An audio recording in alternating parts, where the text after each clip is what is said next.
ജയ്തു എന്ന് പറഞ്ഞ ആളിനെ വിളിച്ചിട്ട് പറഞ്ഞ് പോലീസുകാരുടെ നമ്പർ വേണമെന്ന്. അന്നേരം ചോദിച്ചാൽ എന്തിനാണ്? അന്നേരം പറഞ്ഞ് ഞാൻ ഇവരെ വെട്ടിയിട്ടേക്കുക പറയാനാണ്. പ്രിയമുള്ളവരെ നമസ്കാരം. കേരളം കൊലപാതകങ്ങളുടെ നാടായി മാറിയു.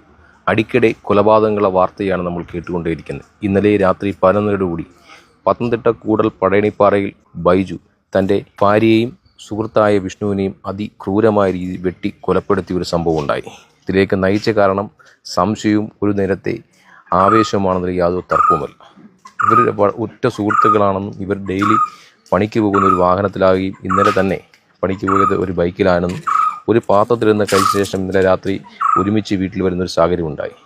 ബൈജുവിൻ്റെ വീടിൻ്റെ തൊട്ടടുത്തായിട്ടാണ് വിഷ്ണു വാടകയ്ക്ക് താമസിക്കുന്നത്. എൻ്റെ ഈ പിറകിൽ കാണുന്ന വീട്ടിൽ വെച്ചാണ് ഈ ദാരുണമായ സംഭവം ഉണ്ടായത്. ഇന്നലെ രാത്രി 11 മണിയോടുകൂടി ബൈജുവിൻ്റെ ഭാര്യ വൈഷ്ണവിയുമായി വലിയ രീതിയിൽ വഴക്കുണ്ടാകുകയും ഫോണിൽ കണ്ടതിൻ്റെ മെസ്സേജിൻ്റെ എന്തോ അടിസ്ഥാനത്തിലാണ് വൈഷ്ണവിയെ വളരെ ക്രൂരമായി മർദ്ദിക്കുകയും വൈഷ്ണവി ഈ പ്രാണഭയത്തെ തുടർന്ന് ഓടി വിഷ്ണുവിൻ്റെ വീട്ടിലേക്ക് കടന്നു ചെല്ലുകയും അങ്ങനെ അവിടെ വെച്ചു ബൈജു താൻ ഉപയോഗിച്ചിരിക്കുന്ന തൻ്റെ വെട്ടുകത്തി ഉപയോഗിച്ച് വളരെ ക്രൂരമായി മർദ്ദിക്കുകയും വെട്ടി പരിക്കേൽപ്പിക്കുകയും ആ വെട്ടിൽ വൈഷ്ണവി മരിക്കുകയുണ്ടായി. ഈ സൗണ്ട് കേട്ടാണ് ഉറ്റ സുഹൃത്തായ വിഷ്ണു വീടിൻ്റെ ഉള്ളിൽ നിന്ന് ഇറങ്ങി വരികയും ആ വിഷ്ണുവിനെയും ആ തൽക്ഷണം അവിടെ വെച്ച് വെട്ടിക്കൊലപ്പെടുത്തിയ ഒരു സംഭവം ഉണ്ടായി. അവരെല്ലാം നമ്മളോട് നല്ല സഹകരണത്തിരുന്ന പിള്ളേരെ.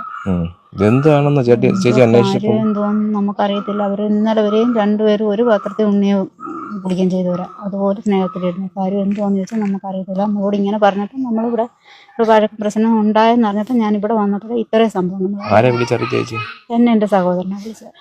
ഈ ബൈജു പിന്നെ ബൈജു വേറെ ആരും വിളിച്ചു